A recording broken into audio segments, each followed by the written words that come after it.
नमस्कार दोस्तों। इस वीडियो में हम लोग डिस्कस करेंगे पंचांग के बारे में। पंचांग को ट्रेडिशनल लूनी सोलर कैलेंडर बोलते हैं, कैलेंडर, ठीक है।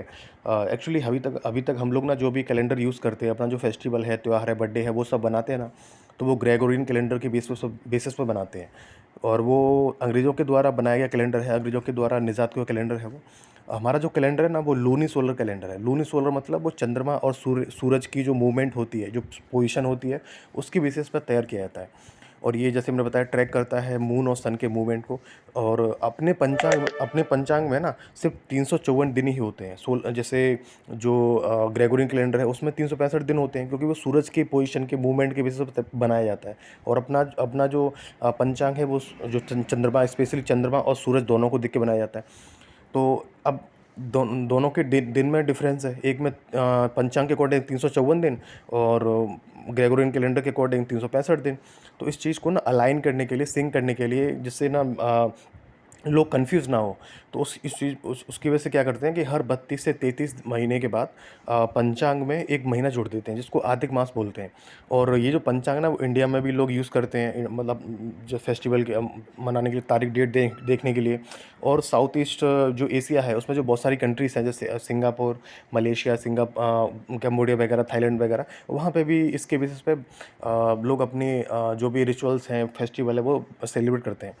अब इंडिया में ना दो मेजर कैलेंडर हैं। एक बेस्ड है शाका संवत पे, दूसरा बेस्ड है विक्रम संवत पे। अब विक्रम संवत वाला जो कैलेंडर है ना, वो जो राजा विक्रमादित्य थे, उन्होंने स्टार्ट किया था 57 BCE में, 57 BCE में। और जो शाका संवत वाला कैलेंडर है, वो एक्चुअली क्या था कि जो सालीवाहना शाका थे, उन्होंने शाका रूलर को हरा दिया था 78 AD में, 78 AD में। तो उसके बाद से ही ना शाका संवत के बेसिस पे कैलेंडर बनाया गया।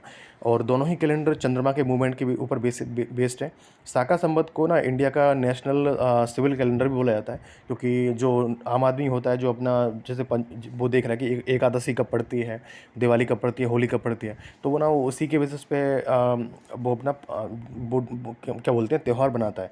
एंड अदर जो ग्लोबल लूनर सिस्टम है ना, जैसे मतलब दूसरे भी जो कंट्रीज़ हैं, जैसे चाइना है, बेबीलोनियन की सभ्यता हुई थी, बेबीलोनियन सभ्यता इराक में हुई थी। तो वहाँ पे भी जो कैलेंडर बनाए गए, वो चंद्रमा की मूवमेंट को देख के बनाए गए थे। तो ये चीज़ है। और अगर देखोगे, अपने जो वैदिक ऋषि हुआ करते थे पहले, तो वो सेलेस्टियल बॉडीज़ होते हैं, जो आकाशीय बॉडीज़ होते हैं, पिंड होता है, ग्रह होते हैं, नक्षत्र होते हैं। उन्हीं उन्हीं का उन, उन, वो उन्होंने ना इस पंचांग को तैयार किया था, बनाया था। और किसके बेसिस पे? उन्होंने माइक्रो लेवल पे जाके ना स्टडी की थी इन्हीं सेलेस्टियल बॉडीज़ की। एंड जो गुप्ता पीरियड में आर्यभट्टा हुए हुए थे, ब्रह्मगुप्त हुए थे, बरहामीर हुए थे, बहुत सारे जो साइंटिस्ट हुए थे, उन्होंने भी ना पंचांग बनाने में और पंचांग को सही सटीक बनाने में, जिससे जो डेट्स हैं वो सब गलत ना हो, उसमें बहुत अपना सहयोग दिया था। और एक एक सिद्धांत दिया था, सूर्य सिद्धांत, जिसमें ना प्राचीन जो एस्ट्रोनॉमी है, उसके बारे में बहुत बताया गया। ये एक बुक है, एक तरह से टेक्स्ट है, जिसमें जो एस्ट्रोनॉमी है, इस तरह की जो, जैसे कि सूरज की पृथ्वी से दूरी कितनी है, इस तरह की जो बातें हैं, बहुत सारी लिखी हुई हैं उसमें। एंड जो भास्कराचार्य सेकंड थे, उन्होंने भी ना इसके ऊपर काफ़ी काम किया था और अपना कंट्रीब्यूशन दिया था पंचांग को बनाने में, 12th CE में, 12th AD में।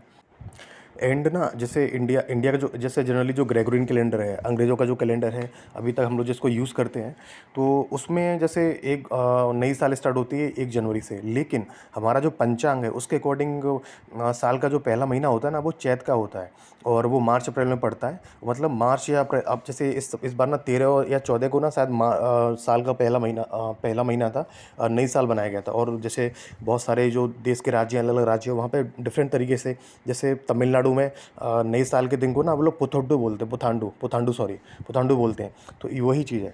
और जैसे मैंने बताया कि पहला जो महीना होता है पंचांग के अकॉर्डिंग, वो चैत का होता है, और जो लास्ट महीना होता है वो फागुन का होता है। एंड उसी के अकॉर्डिंग ना बहुत सारे जो रिचुअल्स हैं, फार्मिंग है, जैसे कब फसल बोनी है, कब काटनी है, और जो फेस्टिवल है वो बनाए जाते हैं। एंड ये जो पंचांग है, वो बहुत सारे जो सीज़न होते हैं, बसंत का सीज़न, गर्मी का सीज़न, सर्दियों का सीज़न, उसके साथ भी अलाइन करता है। और ये अलाइन करता है चंद्रमा के मूवमेंट के साथ। एंड टाइम और लाइफ, जो बहुत सारी जो इवेंट अपने आपके जीवन में, बहुत सारी जो इवेंट होती हैं, बहुत सारी घटनाएं होती हैं ना, वो ना ये पंचांग में बताया गया भैया, कि वो ना आपके कॉस्मोस के साथ, आपके ब्रह्मांड में जो मूवमेंट हो रहे हैं, बदलाव हो रहे हैं, उसके अकॉर्डिंग होते हैं सारी चीज़ें। एंड अभी हाल ही में ना 2022 में आई थिंक जो एस्ट्रोफिजिक्स में जो क्या बोलते हैं नोबेल प्राइज़ मिला था, तो वो उसी चीज़ को लेकर साइंटिस्ट को मिला था कि उन्होंने ना क्वांटम इंटेंगलमेंट के बारे में बताया था कि भैया आप जैसे यहाँ पे बैठे हो पृथ्वी पे, और किसी दूसरे ग्रह पे अगर कोई भी बदलाव आ रहा है उस ग्रह में या उस ग्रह की मूवमेंट में, तो वो ना वो अगर उसकी जो अलाइनमेंट है उसमें कुछ जो उसका जो नेचर है वो आपके नेचर के साथ अगर मैच खाता ना, तो उसके बदलने से ना वहाँ पे ग्रह में कुछ बदलने से आपके अंदर बदलाव आ जाएगा। तो ये चीज़ है। तो वही चीज़ है कि तो पंचांग में भी ये है कि भैया जो भी वहाँ पे घटनाएँ बताई जा रही हैं, वो उसी बेसिस पे बताई जाती है कि जितनी भी सेलेस्टियल बॉडीज़ हैं, ग्रह है, नक्षत्र है, उनमें क्या बदलाव आ रहा है, तो आपकी लाइफ में क्या बदलाव आएगा। तो ये चीज़ है। और जैसे ना जैसे हम लोग रामनवमी मनाते हैं ना, तो तुलसीदास जी ने रामनवमी के बारे में बताया है कि ये ना एक सेलेस्टियल अलाइनमेंट की वजह से ना इसी दिन राम नवमी के दिन ना रामनवमी बनाई जाती है। और ये ना 9th डे होता है चैत्र का। चैत्र महीना होता है, चैत्र वाला महीना होता है, उसका 9वां दिन होता है। और जो मून होता है वो अभिजीत नक्षत्र में उस दिन होता है वो। एंड दोपहर के दिन जिस टाइम पे ना तो गर्मी होती है ना सर्दी होती है, उस टाइम पे ना राम जी का जन्म हुआ था। इसीलिए ना 9वें दिन चैत्र के महीने में जब मून अभिजीत नक्षत्र में होता है, तो उसी दिन रामनवमी बनाई जाती है। और ये चीज़ ना ब्लेंड करती है, मतलब मिलती है, सिंक करती है, अलाइन करती है कॉस्मिक साइंस के साथ, एंड विद स्पिरिचुअल नैरेटिव।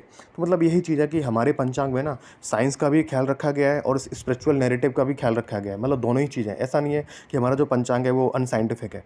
और हमारा पंचांग ना वो काफ़ी साइंटिफिक है। बहुत सारी जो साइंस रिलेटेड जो डॉक्यूमेंट्स हैं वो इस चीज़ को सिद्ध भी करते हैं। एंड जैसे एकादशी है, एकादशी जो लूनर डे होता है उसके 11वें दिन बनाया जाता है। उस दिन फास्टिंग करते हैं, बहुत सारे लोग व्रत रहते हैं। और पूर्णिमा होता है जिसको फुल मून बोलते हैं। अमावस्या होता है जिस दिन नया मून होता है, न्यू मून होता है, उसको अमावस्या बोलते हैं। और जिस दिन हम लोग बहुत सारे अमावस्या को और पूर्णिमा को व्रत भी रहते हैं और रिचुअल्स परफॉर्म करते हैं। तो यही चीज़ है कि देखो फुल मून हुआ तो उस चीज़ को पूर्णिमा बोल दिया, और उस दिन कुछ एक स्पेसिफिक एक्टिविटी की जाती है।